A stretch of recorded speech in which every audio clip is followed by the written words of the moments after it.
তো hey guys, তোমরা সবাই কেমন আছেন? আশা করি অনেক ভালো আছেন। তো আজকে আবারও চলে আসলাম নতুন একটা ভিডিও নিয়ে। তো আজকের ভিডিওটা কী নিয়ে তো তোমরা থাম্বনেল দেখি বুঝে গেছেন।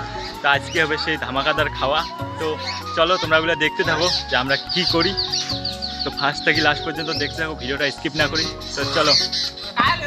তো গাইস, এটি দেখির বাবা লাগছেন, এটি কোনো যে পিঁয়াজ মরিচ কাটাকাটি চলে লাগছে, সব কিছু এটি রেডি রেডি হওয়া লাগছে। এই যে এই পাশে কড়াই টড়াই সব কিছু রেডি করা হয়ে গেছে। এটি কেল্লো মাল্লো সেই চলে লাগছে। তো গাইস, এগুলো কাটাকাটি শেষ হয়ে যাক, তারপরে আমি তোমাগুলো সব কিছু রেডি হওয়ার পরে দেখে লাগছাম। তো গাইস, রান্দার পজিশন এটি কোনো আমার হয়ে গেল। এই যে আমার রান্ধনি, আর এই যে পিঁয়াজ এটি কুচি কুচি করে কাটা আছে, আর বাকি পিঁয়াজ টিঁয়াজ সব মশলাপাতি এটি কোনো গুড়িয়াও আছে, হলদি, তেলের বোতল, এই যে কড়াইতে এটি মাংস, আর এটি কোনো এই যে চোখে ধরা হওয়া লাগছে। তো গাইস, ভিডিওটা দেখতে থাকো, ভিডিওটা পুরো জমজমাটু হবে ব্লগটা। তো ভিডিওটা শেষ পর্যন্ত দেখবেন। তো চলো দেখতে থাকো। আমার রান্ধনি এটি মাংস ধোয়াধুয়ি করে লাগছে। দেখো মাংসগুলো দেখিয়ে লোভ লাগি লাগছে, এত নোংরা বেরিয়ে তেলগুলোই বেরিয়েছে, শহরের তো তেলে। তো গাইস, দেখতে পাচ্ছ এখন আমি রান্না চালু করে দিলাম। আপনাদেরকে দেখাবো কিভাবে রান্না করি, দেখতে থাকুন আমাদের প্রসেসর। তো গাইস, দেখতে থাকো ভিডিওটা শেষ পর্যন্ত। কেমন করে আমরা রান্ধি আমার দেখে দেখি তোমরাও রান্ধিতে পারবেন। তো দেখতে থাকো। আমার এটি কোনো পিঁয়াজ মরিচ চড়ে দেওয়া হয়েছে, তেল দেওয়া ভালো লাগছে। এই এতগুলো দিস না, এটি কোনো এই যে তেল দিয়ে এখন পিঁয়াজ মরিচ দিয়ে ভাজা হবে মস মস করি। তেলের বোতল শেষ একটা 200 গ্রাম। এই যে দেখো সৈন্যগণেতে আমরা 3 জন, আরও একজন আছে স্পেশাল গেস্ট। পিঁয়াজ মরিচটা ভাজা হোক, তোমরা গাইস দেখতে থাকো। গাইস, ভিডিও শেষে এলাম তোমার পুরো রেসিপিটি আমি কয়া দিম আমরা কেমন কেমন করে বানাইলাম, তার বাদেও তোমরা দেখতে থাকো। আর মশলা কী কী দিলাম তোমরা এগুলো সব কিছু জানি না, তারপরেও তোমার কুমেলা ভিডিওর শেষে রেসিপিটা তোমরা বাড়ি ট্রাই করে পান। আমার এই পেস্টটা, এটা আছে রসুন, আদা, মরিচ, তারপরে পেঁয়াজ, তারপরে আরও যত কিছু মশলা আছে সব কিছু এটিগুলো আছে, আর মশলা কিছু গুঁড়ি আছে। এখন এই পেস্টটা এটি দিয়ে এই মশলাটাকে এসে করা হবে, কষা কষা করা হবে। এই যে আমার রাঁধুনি, এই দেখো সব সব করে লাগছে।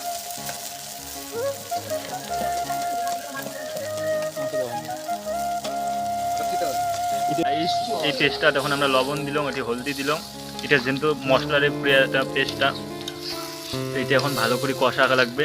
পুরো রান্ধনটা নিউ মডেলের হবে। আর এটা আমার সৈন্যগণগুলো এটি দেখি লাগছে, আর রান্ধনি তো পুরো দেখিস রে ঘাম ঠাম পড়বে। এটা কষিয়ে তারপরে এটি মাংস দেবো। গাইস, এখন এটি কোনো জিরের গুঁড়ে দিলাম, তারপরে মরিচের গুঁড়ে দিলাম, যত কিছু মশলাগুলো আছে সবগুলোই প্রথমে আমরা এটিগুলো কষা করে নিয়ে লাগছি, তারপরে এটি মাংসগুলো দেবো। এখন এটি আবার ভালো করে কষে নিয়ে যাবে। তারপরে গাইস, রেসিপিটা তোমরাও ট্রাই করে পান, সেই টেস্ট লাগে এমন করি। গাইস, এখন এটি এই যে কষানো হয়ে গেছে, এগুলো এখন মাংসগুলো দেবো। এটি মাংসগুলো দেওয়া হবে।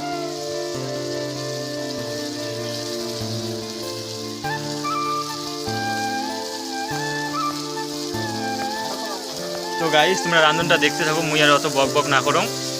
একবারে রান্না হওয়ার পরে তোমাগুলো দেখে লাগছো, তোমরা ততক্ষণ দেখতে থাকো।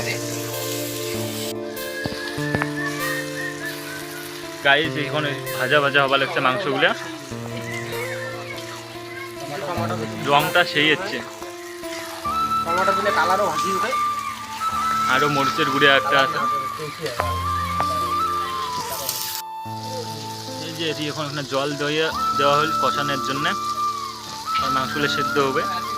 আবার একটা মরিচের গুঁড়ে দিয়ে দিবে, কারণ ঝালটা লাগবে।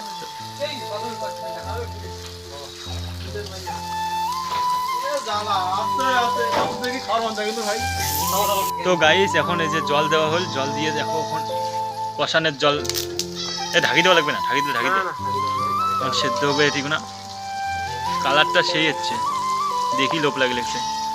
তো এই যে দেখো সবাই এখানে খাওয়ার জন্য বসিও অনেক ধৈর্যের সাথে অপেক্ষা করে লাগছে। গাইস, কষানো হয়ে গেছে। আর তো গাইস, আমার মাংস রেডি হয়ে গেছে। তো এই যে দেখো তরকারি হয়ে গেছে আমার। তো গাইস এই যে দেখো একটা স্পেশাল গেস্ট আছে আগতে আসিয়ে ধরি বসি করছে চেক বলে করবে এই যে কিছু কবার চান কেমন হয়েছে কোন ভালো রান্না ভালো হয়েছে রান্না বলে সেট এসেছে শালার ঘর রান্না করছে এই যে ভালো হয়েছে জাইম্বু ভাই সম্পর্কে টেস্টি রান্না হয়েছে হ্যাঁ। টেস্টি বলে রান্না হয়েছে টেস্টি রান্না তো গাইস এখন আমরা খাওয়া দাওয়া চালু করবো তো আজকের ভিডিওখানে এর থেকে ফার্স্ট থেকে লাস্ট পর্যন্ত দেখালাম তোমরা বাড়ির চাইলে ট্রাই করি পান তো আজকের ভিডিওখান এর থেকে শেষ করলাম আবারও দেখাবে একটা নেক্সট ভিডিওতে তো চলো টাটা